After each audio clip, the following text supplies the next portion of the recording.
Minahan. Welcome to Talk Cosmos, the show where Sue Minahan and her panel of guests bring you insightful conversations to awaken consciousness for soul growth. Come journey with us through astrology's energetic cycles and get ready to understand your path in the cosmic roots of the stars.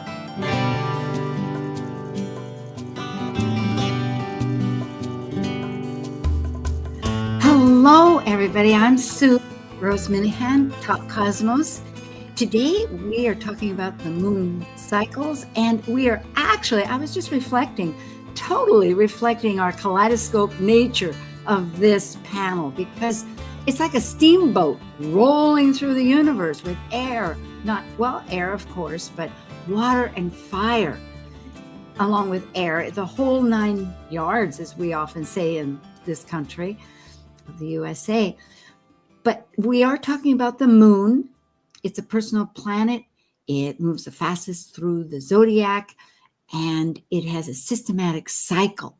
We're talking about the first major 4, but there's an Aries fire with a Libra air and the North Node in Pisces, and it's interacting with this enormous steam, water, fire, and very powerful, along with Neptune, because we had a little shift, just like going between the last sign of Pisces to the first sign of Aries. We also had a merging of what was the seed kernel. Well, Neptune happened the day after the first new moon, which happened to be an eclipse. So it's a powerhouse that we're talking about. And I need my teammates to help me work through this. And we are now ready for Kaleidoscope Visions. Understanding the cosmic energies influencing our consciousness by the 4 major moon phases for the month, this is your Kaleidoscope Visions panel. I'm Sue Minahan, founder of Talk Cosmos since 2018. I'm an evolutionary astrologer, consultant, speaker, writer, vibrational astrology student, Dwarf Planet University graduate, Kepler Astrology Toastmasters Club charter member. I have a fine arts music degree plus a certificate in jazz. I'm an artist, musician, and certified color energy life coach. Especially, I love mythology and esoteric philosophies. I'm Amanda Pierce. I'm a soul-centered astrologer, blending intuition into my practice. I believe the universe is always working for our highest good and seek to empower my clients in our readings. I teach a 4-week series of empowerment-based meditation classes that connect you deeper into your own intuition and innate power. I work in communications with a passion for employee experience. I also have a BA in psychology. I'm passionate about healing and enjoy helping others create new realities and shift old paradigms. And I'm John Chinworth, a Seattle astrologer with more than 25 years experience. I use a blend of evolutionary, traditional, and archetypal techniques and constantly attend workshops and lectures to further hone my skills. I hold an MFA in poetics, an MA in teaching, and an astrological diploma. I've lectured at NORWAC and served on the WSAA board. I have worked in general and special education classrooms, both as a teacher and mentor. I also enjoy reading, penning poems, riding a bike, and going on road trips around the great state of Washington. And like the Sufi poet Rumi says, you are the entire ocean in a drop. Hello again, John Chinworth and Amanda Pierce. Hello, lovely to be with you again. Good to be back. Yes, indeed. What a powerful start. Of course, we know immediately that the solar eclipse was, a few days ago, but the energy lasts on. It's like a lingering song, yes? Yeah, it's like solar eclipses allow for big changes and shifts to happen. And it's like dropping a pebble in a lake, and the ripples just keep going out and out. And so we'll see the biggest ripples right now with this month coming up. And this is our seed period for that. Absolutely. And it's when the new moon is within 18 degrees of the lunar nodes. Happens twice a year, 2 pairs. We had the lunar 2 weeks ago, and now this is the solar that was on the 29th of March. Did you have a comment there, John? When I think of eclipses, I think of teaching and learning. These eclipses always bring in something to teach and learn. And the solar eclipses focus a little bit more on the teaching side, and lunar on the learning side. So, what are we here to teach? Oh boy, I like that. I'm going to jot that down. Learn. Okay. Here's a cycle. It happens every 28 days, actually 29 and a half when it finishes up, going from the 4 cycles. And we'll review that chart as far as a little bit here going forward. These are the dates. It was March 29th for the solar eclipse at 9 degrees Aries. And you can read these and we'll go through them too. Out of bounds is when a planet exceeds the elliptical path of the sun, which is 23.44 degrees. Sometimes I think it's 26, but it's 44, I believe. And the moon is back and forth for the next, it has a period of 10 years. It's back and forth, and we're within that 10 years. So it may be a few days in, a few days out. But for the first and third quarters, it will be out of bounds. And Mars has been out of bounds ever since January 1st, and it will stop on the 7th. So after the first quarter, it finally will be not out of bounds. And for the first time, we won't have planets out of bounds, because that's been going on for a while, right? Well, Mars has been out of bounds for 3 solid months, going into 4. However, the moon goes back and forth for 10 years. It has a cycle where it's called a standstill, I believe, is what the new verbiage is, or I've picked up on. But the point is, it's 10-year cycle, but it's not consistent. It fluctuates within that 10-year period. So you just have to check, is it out of bounds or not? Where's the latitude? But if it's past 23 degrees, 44 minutes, or 26 minutes, I've got to get that nailed, it is out of bounds. Pluto will be going out of bounds. I was born with Pluto out of bounds because it stays out of bounds for a number of years. It's not very far, but it's still out of bounds. I mean, Pluto doesn't go very far. And planets, when they're out of bounds, they're not bound to the standard ways of movement or thinking or behaving that they typically archetypally are. Yeah, so it allows for different options to come forward and for us to make different decisions that are maybe we wouldn't have otherwise. Very important. It really truly is a overlay. For instance, people have been commenting about their Mercury's out of bounds, and their forward thinkers are not necessarily forward, but just out of the box thinkers. And however they choose to facilitate that matters. Our president happens to have an out of bounds Mercury, but then many people do. He's not alone. It's just an indication. I have Venus and Uranus and Pluto out of bounds.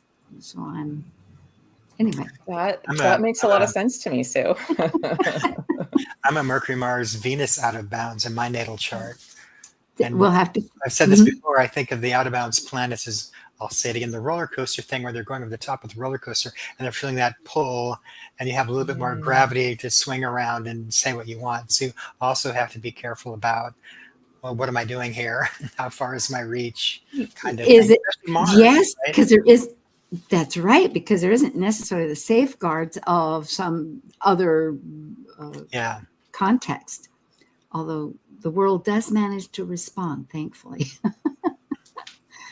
Yeah, so we're having on the 29th of March, just passed, and the dispositor, of course, is Mars. And Mars is still in Cancer. We'll be moving to Leo. And this shows a diagram where it's actually, I find it so interesting. The shadow of Earth is blocking the light. That means all our shadows, right, that we're getting through. It's like a materialization of that physicality. New awareness. Yes, thank you. This is a general chart, but let's get into the first one. There's a couple of stelliums that want to stay there. In Pisces, the last sign, and in Aries, the first sign. Lots of Aries, lots of Pisces. That's been a theme for a little while. So how do you combine the I'm going to go forward and do what I want with Aries, and the total acceptance, letting go of Pisces. So you have this combination of energies that are kind of difficult to blend, I think. I think too, I missed a point. I think, Amanda, you were going to talk about the cycles. Weren't you going to do that a Oh, while back? yeah. Well, yeah. So let's just talk about the new moon. What is a new moon? It's this kind of a seeding period for the month emotionally, where we're starting at. It's kind of this, the seed is planted and it begins to sprout, and it's like, it's a birthing process. It's like an inhale. So we're in this phase, we're acting from instinct essentially, and we're taking in new information. And so this, with the solar eclipse, there's a lot of information to take in, and we'll be kind of processing that ongoing for a while, even beyond this month. Thank you. Yes. And John, this very fact you were recapping here between the last and the seed. In other words, it's the womb. It's where does it all, just the finishing point, and then what wants to emerge. Yes. Is that what you were saying too? Yeah, I remember a talk from a conference a long time ago, and the speaker talked about Pisces comes first because everything comes out of Pisces. Even the light of Aries is born within Pisces. So we're at this birthing place, right? And it's spring, and so like possibilities, definitely, not only in the new moon, but in this weird configuration of all these Pisces and Aries planets. And I needed to put a little circle around Chiron, the key here, and Aries, because that square isn't to all of it. It's just to Chiron and Aries. And so we're energized to find out what's the truth of ourselves, our wound, how are we going to manifest that? It's one of the gear points, it seems. Yeah, the whole month is there is that the Aries and the Pisces dynamic coming forward, and like that conflict between taking action and reflecting, or your individual drive and collective empathy. So we're trying to find this balance and this integration of all of this information. We're getting a ton of information coming through with Pisces, and as it moves into Aries, how do we keep that and ground that and still take action moving forward? Because Pisces isn't really an action archetype. It's there, it's absorbing, it's taking it all in, and we're getting a lot of that right now. And with the Aries, we are asked to start to move forward with it. It seems that we are strategizing a bit, because I'm looking at Pallas, the asteroid here, with Jupiter, the big picture. It's like, exactly, case in point there, Amanda, taking this to make plans. Because remember, folks, the solar eclipse that we're talking about lends energy forward. So we're talking about a real springs, one of the seed points of how we're operating as an overlay. I think strategy is a great word, and it makes me think back to the fact that we're in a snake year, and I have this plan to keep referring back to the snake year with these charts, because every time I look back on a year, I'm like, oh wow, that really represented things. I like it. So with the snake year, there was a lot of strategy. Like that's how things help us. So if we can strategize, if we can think ahead, stay calm under pressure. So I think with a lot of Aries, because it's transforming. Snakes are transforming.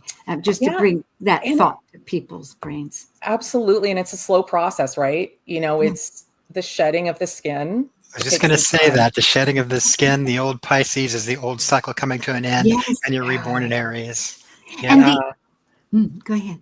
I wanted to say about Pisces being the collective, what all of humanity knows. We have all this. Where are we now? We've been through all this history, and we have to individualize it, put it into action. Maybe another way to think about it. Yeah. Yes, thank you. And Juno too. I'm thinking with our strategies, it's not just abstract, but it's our relationships. Who are we partnering with? What's our alliances? Because Juno was the wife. You know, she had symbolically the wife of the head of all the the gods in the sky, Zeus or Jupiter. She kind of, to me, represents the other. You're constantly thinking about the other and how this will affect them, because Juno was always thinking about that. Well, that's true too. So it gets, and with trines are very active in a way. They want, according to vibrational astrology's research, a trine needs that flow. It does anything to ensure that flow. So it doesn't sit on just eating bonbons. It's out there creating more bonbons so it can have bonbons. No, I'm being a little facetious here, but Now I want bonbons. But yeah, but it wants that. So we're working with our thoughts and maybe we better go on. Well, I really like that you brought up Juno. Just one last piece on that.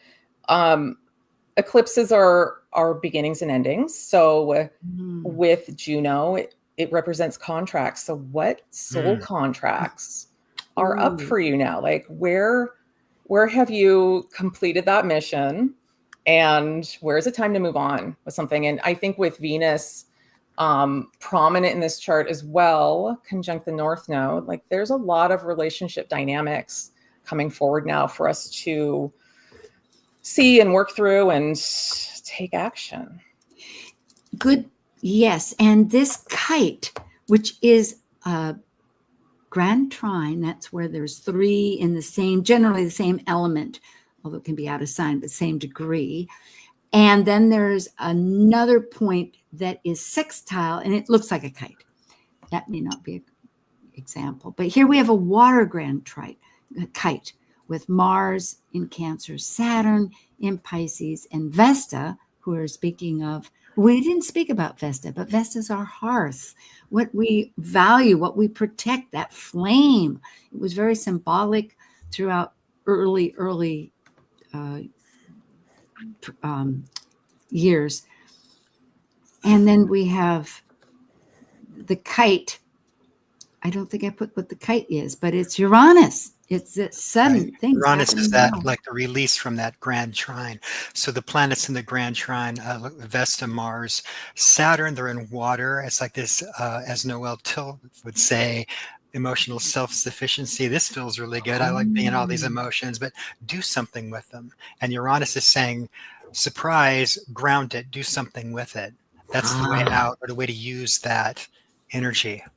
Good. Yeah, and given that this is the sun and moon are in Aries, so it's a new moon in Aries, and this Aries energy wants to take action. And so this is part of like that integration of the fire and the water, and how do we really take action on our own behalfs? What's correct for us as individuals moving forward? Yeah.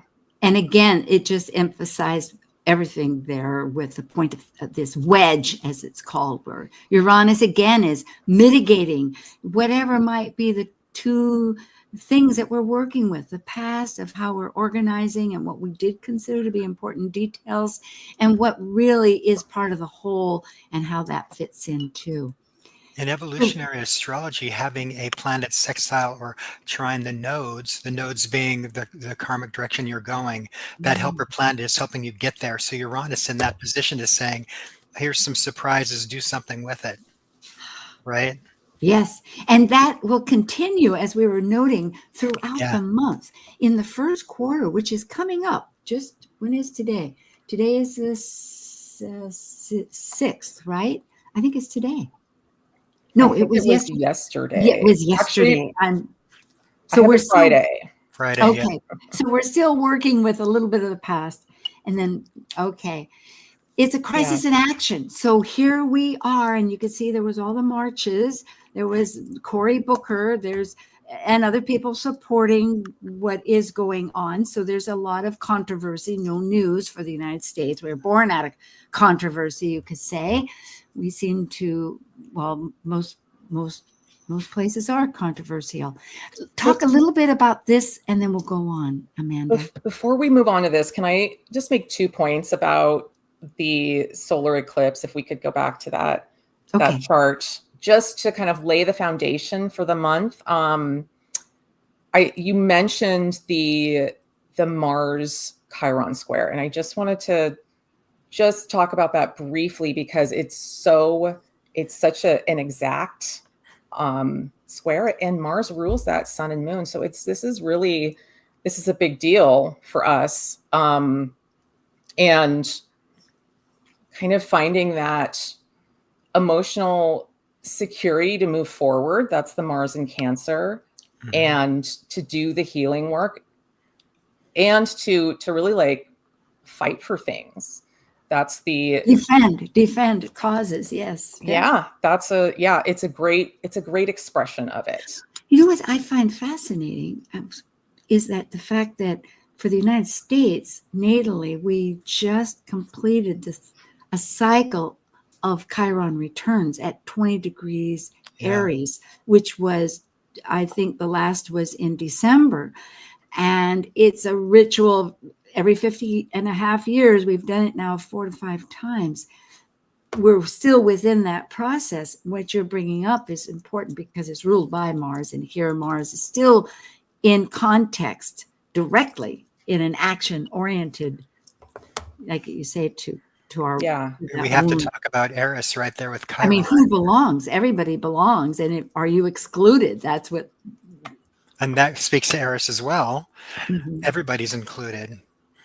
Or she's going to throw out a golden apple and start the next bit of chaos. Or does anyway, yes. Yeah. Here we have solar eclipse. Let's move. We're going to... trying to get, let's see, where are we?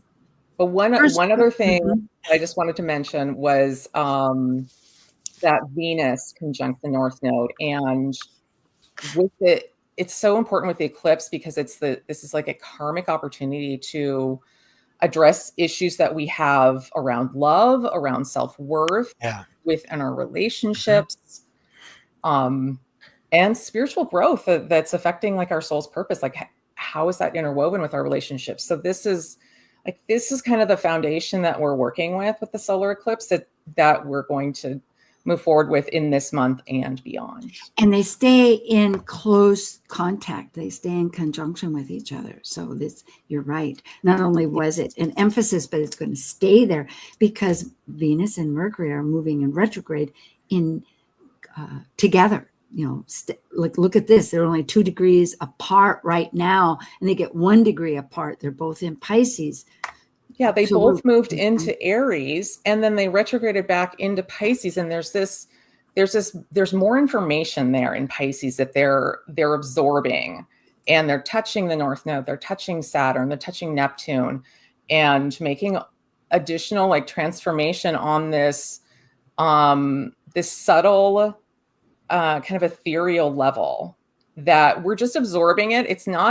Pisces is not the conscious, it's not conscious energy necessarily, right? And so absorbing it now, and when all those planets shift into Aries, it's the time to start bringing that out into the world. Yeah, I know Saturn will be the one on April 26th. It's in another month. Yeah. Okay. Thank you for that, Sue. No, I appreciate it because it does bring us up to this one, Crisis in Action, which just passed. And we have during this time both Mars and the Moon out of bounds. So it has been very emotional. And when they're together and they're in Cancer, speaking of all what's important, our emotions, our home, our foundation, our family, but it wants to cut. Like it makes definite choices. Yeah, and the first quarter moon is that, like you said, crisis in action. So it's about taking outward action. It's got more of a yang energy to it, and issues or conflicts that were seated in the new moon may come forward. There's a lot of supportive energy too that we're experiencing now. You know, the sun connecting itself with our will and how we philosophize things. And then these other strong for action. We're really activating. We're feeling activated, as you've expressed, both of you, with formulating our values and formulating our ideas and in the big picture.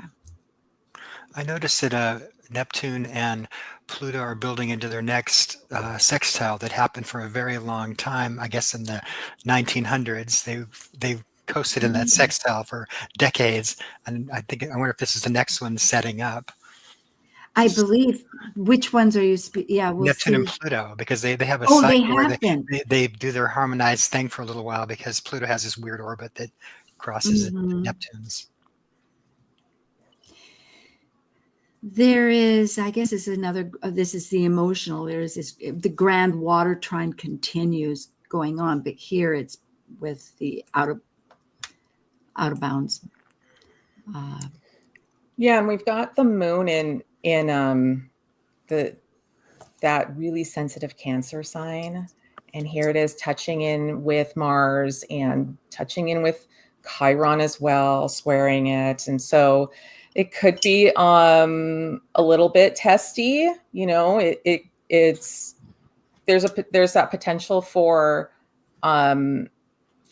being reactive or being defensive, and so just be aware of that for yourself and for others. And there's also just that emotional desire and need to move forward with that Moon Mars conjunction.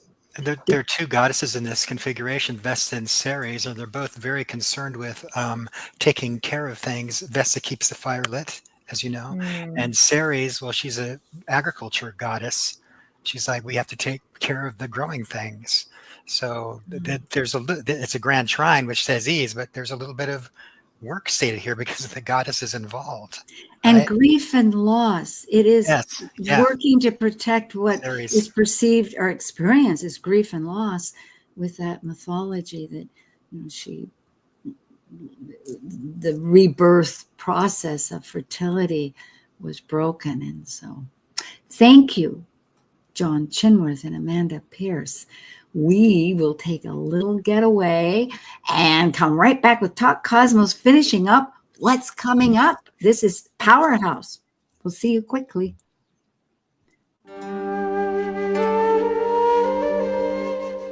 While we take a break from this week's edition of Talk Cosmos, let's take a look at this cycle's archetype.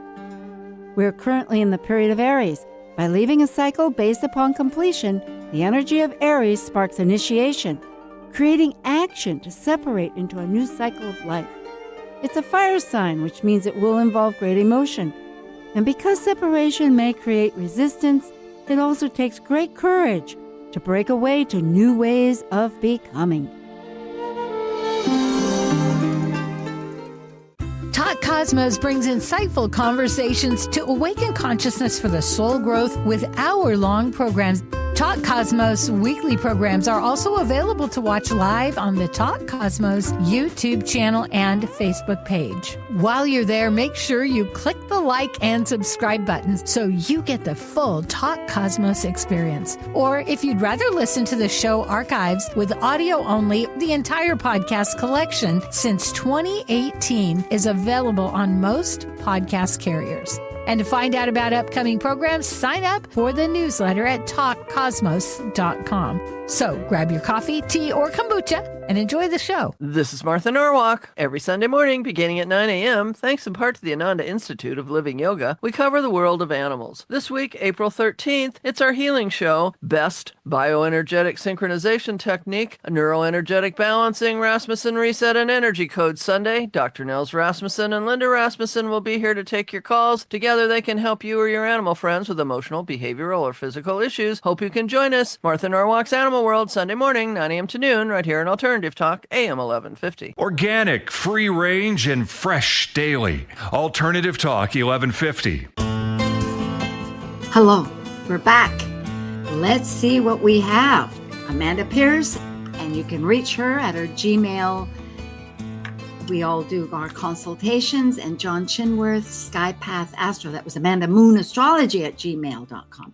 And John Chinworth at Skypath Astro. Myself, Talk Cosmos. A little bit about myself. I was featured about a dwarf planet series that I'm doing with Liz Machette, and that's on my playlist. In the past, we had another spring equinox vibrational astrology report that is fascinating with its major themes. And we did a very interesting experiential theater with Astrojam for both of the eclipses. And if you want another perspective on the Aries eclipse, go to archetypal symbols. But looking ahead, next week will be Adam Gainsbourg joining us for his Mars opposite Pluto. It's a dynamic that is affecting us. And then, of course, we have one of the U.S. global currents, which is an astrological perspective on events happening here and around the world, which is plenty. Thank you for everybody for subscribing, and whether that's to the newsletter or to the YouTube. 2 events that I bring up. Marie O'Neill of Padma Life Coaching has her virtual retreat on April 29th and 30th.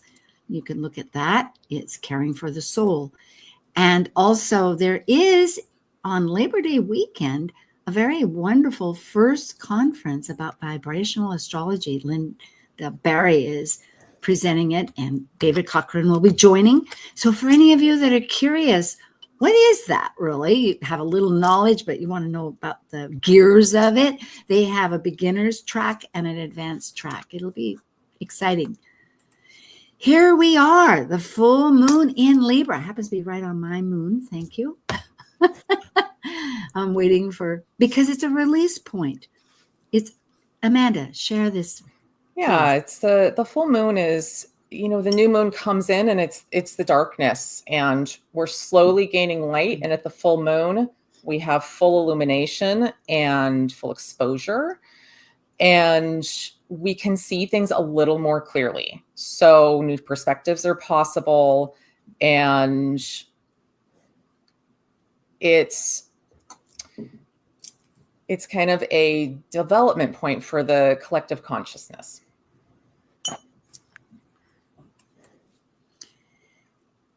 These are Aries point charts, thinking of worldwide. The time you can see is according to Washington, D.C. So on the 12th of April, the full moon will be at 8:22 p.m. Eastern time. There is a major action orientation here between the full moon itself with Chiron and Aries, a healing process with Mars. And taking action with that, Mars is simply asking, what are you going to do? I mean, right? Right. What kind of action are you going to take? This is Libra Aries. You have a warrior and like a diplomat, balancing those energies.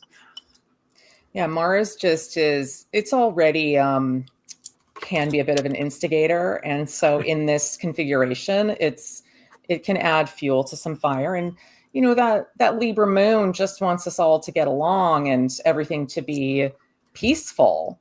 But there's stuff to work through here. And so areas where maybe we do want peace, we're going to have to act to ensure that peace can happen. And I think a lot of it's about our philosophy, because here we have Jupiter with Ceres, and it is about what is lost, what is grieving in the world, and what's our place of it. How can I, as my self, my ego self, the sun, incorporate the whole, the people, the wounded, what's the voice? What is the voice of Jupiter? I know myself, I'm working with that a great deal. We have this show and I think we're doing a good job with our panel presenting it, but it's always the emphasis, like we're not just talking about archetypes, we're talking about meaningfulness. How does this apply? How can we help open up the opportunity in a brain soul? In a brain soul, does that make sense? In a soul's brain, whatever, get brain and soul together. In the myth of Persephone, Ceres, she's looking for her daughter Persephone, who Hades had taken to the underworld. And the first god that she went to, of course, is the king of the universe, Jupiter. And Jupiter's like, oh, I'm sorry, she ate the pomegranate seeds. I can't do anything. No, it was Pluto, not Jupiter. Pluto. the first god that Ceres went to was Jupiter, and Jupiter said, Oh, "Sorry, it's oh, out of oh, my yeah, that's hands." right. Sorry, you're So right. this speaks to that their brother and sister actually, and Ceres is like getting this "I can't do anything" energy from Jupiter. I think that's kind of interesting. Yeah, it wasn't yes, and then Apollo was the first to have seen it. And so that's why he Right. went to Jupiter, who said, "Yeah, sorry, I can't do this." However, then I'm just thinking this through because I love this Ceres story. is expecting some support from But the went to king of the heavens. Venus. Adonis and Yeah. Venus, I think, got together, and that's where which Adonis is also fertility of growth and that. And let me think. Okay, very good. You're right. Can we just talk about Neptune and Aries? Neptune has moved into Aries, and it actually Yes. moved into Aries in the first quarter phase. So, and let me look at that date, March 30th. Yeah, the day afterwards. Yes. Yeah. Indeed. So I don't know if you all are feeling it, but I am feeling that shift into more of it's like the fire of Aries has burned off this fog of the Neptune in Pisces. You know, Neptune in Pisces, it's really ethereal, and it's Neptune in its own sign, and there's so much potential for downloads. And now it's like that kind of fog is burning off, and it's like, okay, where am I going? Who am I in this world? There's like there's a reclamation through that fire of our divine spark. Yes. Like, you know, Like where are your we? individual spirituality rather than lost in this crowd. Yeah. Yeah. Maybe I wonder what the shift will be in organized religions around the world with this kind of energy going on. I'm very curious to see. It'll be interesting, like across the board, how this is going to play out. How is this going to play out in the workforce, in politics? So yeah, there's just this, it's Will that there be- archetype of the spiritual warrior, like fighting for justice, fighting for things that align with your soul. Right. And then the allowing of everybody else to be able to align with what they need to do spiritually as well. And can we do that? Yeah. So there's this, and this Neptune in Aries goes through 2039. So we've got, it's going to bump back into Pisces again, but it'll come back. It's a long transit, 14 years. Yeah, it's a 14-year transit. It's one of those decisive settings, you could say, in a play. If you had a theater play, an act, it's a long-standing It's not just even a chapter; it's a whole epic. It's an epic. Yeah, and we're just at the first degree, so we're just awakening into that warrior mystic position, and so it's still kind of coming forward for us, and that comes into the first quarter moon where there's some action being taken. And now, again, here we are in the full moon, a little more illumination coming forward around it, what that is for us. It is building here. We've gone through a couple of the slides as you're talking because it illustrates it. And again, there is those stelliums, this time decisively in Pisces, since Mercury is now direct, but it's still returning from its visit in Pisces. Of the whole of what's the womb, what seed am I going to bring forth? But look at this. Isn't this incredible? These interconnection between many viewpoints. There's two grand kites, as we call it. There's many forces that are interacting with our Mars, go ahead, somebody, please. This would have been a grand sextile if we had another planet up there in the upper left, but it's not quite there yet. The next quarter, it's moving. Yeah. This is again evolutionary, looking at the nodes. That's the karmic direction, and remember the trines and sextiles to those are the helper planets. So moving forward, you got Uranus and Mars and Juno helping out. So you have this team of players that are helping you out. They're giving you good energy to get things done that you want to do. right? Yeah, Thinking outside of the box with Uranus, taking charge with Mars, and, yeah. well, thinking about others, Juno. And I'm Yeah. thinking what you had just combining the two of you here. This is really a very constructive with Neptune in Aries, with these connections happening, that we're able to productively, more easily release that part of the South Node that is obstructing, because we're not going to get rid of it. That's our foundation, but that because Virgo discerns, and we have already Jupiter collecting so much information with other energies, but in a constructive basis, we're able to apply it towards that whole of the group. I can see that what you're talking about with these connections. I love that Mars is trining that North Node. It's putting a lot of energy into where we're going. And sometimes, when you put energy towards something in life, something else naturally kind of has to move along. And because there's just not, it's just a physics position. Like, you've got the energy focused here, then this is it's going to dissipate. And so with focusing that energy on that North Node, the South Node, we're naturally going to start releasing some of the things that aren't serving us there. John, do you want to talk about the angel wings, the fact that we've got these two wedges or points of Thales that Susan Thompson? Let me think here. The angel wings, I think there are like 12 configurations, one for each sign, and the angel wings totally matches Aquarius because there's a missing point on the other end, and like Aquarius being the 11th sign, it's not quite 12, so it's a little bit off. And the angel wings also remind you of Ganymede, which is the original symbol for Aquarius. So there's Aquarian energy, just like luck and fortune and good things coming. And the points, wouldn't they be, in a sense, the South Node and Uranus, because those are the kites, or those would be the wedges, or it is that Thales point. Anyway, we're getting into too much astronomy maybe here and things, but that's good. So it's a very productive coalition between the forces. Think of having an angel's sense of what's right and what can be done that's right, and gifts that you have that you can use to do the right thing.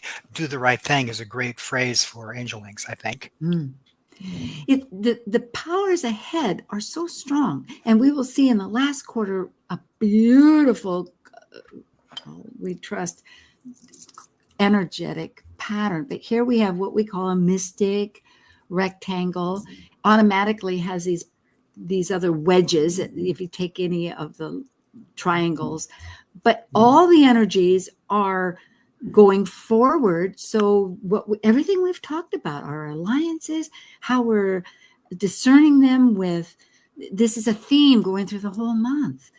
And I think really the idea of what you've brought in, both of you, but this idea of Neptune in Aries is like what it's sprouting, and in a snake year of deep transformation, to bring one. And the other planets, for instance, Uranus is going to be changing signs, and it's pivotal right now. Saturn shortly, at the end of this month, will change signs, and it's pivotal too. So, and in fact, they're in a close sextile.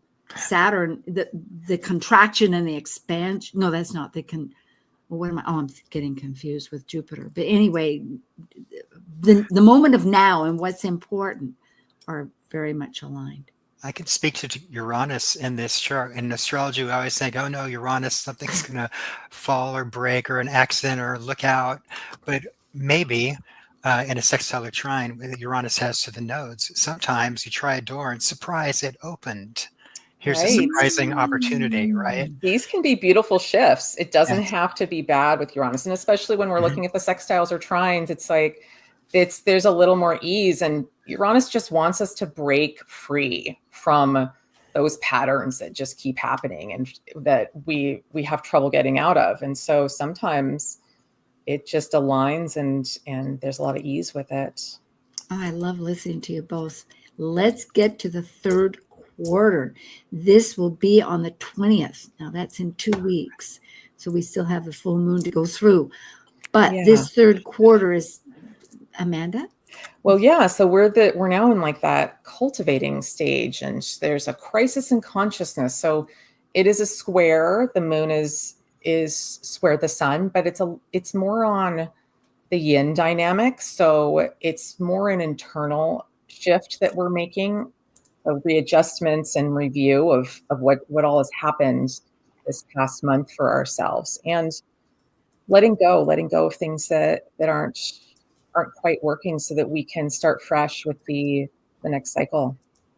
John, did you have any thoughts that you... Oh, I just think of the seasons with the moons. These 4 phases of the moons, and the third quarter lines up with fall. So you have that visual of the things letting go, getting ready for the end of the cycle. Well, for myself, I'm grateful to recognize there's a crisis in action, which is the first one. Something has been born and wants to emerge. And then here we've seen the full flower, and we've let pruning some, and we're cultivating the rest.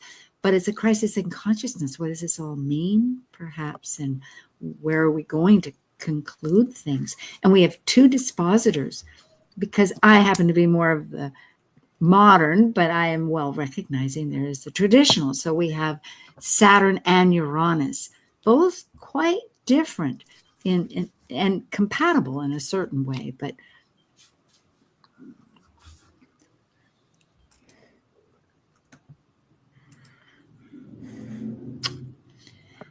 wow. So yeah, again, we have just between itself the very fact that it is a square with the moon.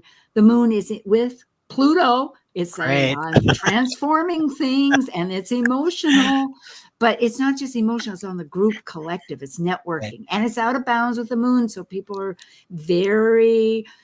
and it's a fixed sign, so there could be big opinions, but it's working with the collective of the whole, isn't it? Because Aries is who's included and who's not. And Mars, we're going to cut things. Aquarius is a bit of, we call the genius, or the person who gets exiled from the community because they're so weird. So having those together in Aquarius is like, allow for some strange, we have to think about new things that might feel strange to me, but we can think about them, be okay, right? Does that make sense? Yeah. Right. And moon is out of bounds. And I think one of the things that Aquarius gets stuck in, it's a fixed sign. So it can be very stuck in its thoughts and ways of thinking about things. So I like the out of bounds to kind of at least get it out of its own way and get even weirder. So I like that. And this chart with all these red lines, that looks a little scary, but big picture, I mean, when we're going to look at that in a little bit, I know, but big picture, I don't think it's quite as scary as it's coming across here. And the themes have continued. If you look at Jupiter, that is our philosophy, our law, the big picture, other cultures, it's still working in action with Ceres, which is loss and food abundance and of that. I mean, the themes haven't really left us. Some of them got a little tighter, and some of them and we're still looking at our alliances very strongly.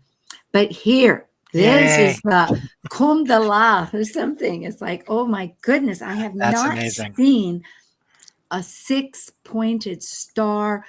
It has every aspect. It has mystic rectangles, grand trines, connected. Every little point is connected. It's powerful. This is the 12 configurations for the 12 signs. The grand sextile is based on Virgo. So it's like a net where it's like machinery, where all these systems are working really well together. It's like a cog in a machine. We're working together here. We're in harmony. We can really produce. And it's just before Saturn goes into Aries. Next quarter, we'll use Saturn as Aries as a theme in all of this, because Neptune went into Aries this month on the 30th. Well, actually, just the last of the month. And then on the 26th of April, Saturn goes into Aries. I love a grand sextile because it's got all this creative energy to it. There's all this ease and this balance, and it can bring opportunities for abundance and success that with less effort than typical. So look for that. And I think that's one of the keys is really to leverage the opportunities that come forward during this time period, because it won't last forever. And so there's a need to kind of be proactive with it.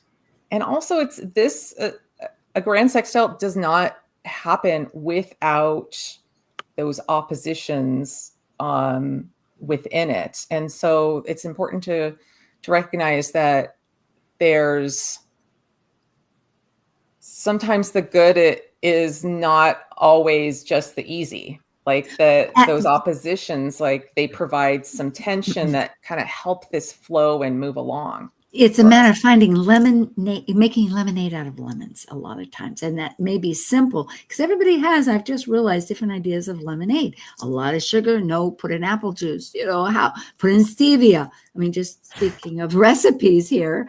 In a grand maybe sextile, that's our recipe. In a grand sextile, are there 6 planets or are there 3 oppositions going on? Yeah. Both are true. Right, but there's wedges, right? There's those point of thales. So thinking about this or that, we have a helper. Now the helper may be something out of the box, like Uranus, or it could be action, or it could be releasing something, because every single point is one of those. It's just incredible. It's like everybody's in the table, just like the 3 of us, but we have 3 more. We have to. Yeah. And there's so much balance here that we can really do deep integration work around what's been coming forward, which I just love that after having a pair of eclipses, So yeah, it's great for us evolving and growing. And as we're stepping into this new period with Neptune and Aries and figuring out where we're going. Oh, it is so true. And it's emotional. No, not to forget that. Every time you have change or adjustments. And interestingly, I was talking with some people, and it seemed like the 3 of us, we were doing a different energy system. And home seemed to be the predominant factor, because I keep thinking, what's the theme here? But it really does get quite personal. It is our home, my life. What do I do to sustain it? And do I need to do anything to sustain it? Not everybody has that luxury these days. Yeah, sorry, Sue. Go ahead. No, go ahead. Okay. Yeah. Just wanted to note that Mars has now moved into Leo, which is just such a better placement for it. It's just so much more ease. Even that Mars Pluto opposition, Mars is no longer in Cancer, so it's going to be able to work with it a little bit more, and there's more creativity possible with it. And along with the fire sign of Neptune, Aries, Leo, Aries. That's what, if I'm catching, yes. Yeah, definitely. And Venus is now direct too. And all the planets are direct as of the full moon. It'll last for the last of the month. Yeah. So lots of space for forward movement. Yeah, things do change. The cosmos has changed. And I keep thinking of the wave and the point. It's so quantum. If you look at the wave, you get stuck at that point, just like a photograph, but yet it's the whole video going on. Astrologers, we look at individual points and we look at everything in context of everything else. We weigh so many things. I think about astrologers when they're speaking or they're reading charts, their brains are just weighing so much. Although living in I like that about what we day, do. yeah, and then again, it's experiencing the day I'm not always conscious, oh, this is happening or that's happening, but somehow in the back of your brain, you can remember the dynamics. So the dynamics are moving between the seed right now. Well, what is the seed? Who am I? What am I bringing forth? And to have courage. You have support. There's support in unknown factors. The unknown is supportive. I think maybe that's the biggest message. I think that's maybe one of the messages that was possible through all that Pisces that we've been through. And so hopefully we can bring that forward when we're standing on our own in all that Aries energy. And it is in the north node always. So it hasn't left us. It's just a new context of how to apply it. Right. Well, thank you, John Chinworth and Amanda Pierce. Thank you. Talk Cosmos. We'll see you again. Thank you, everybody. Thank you.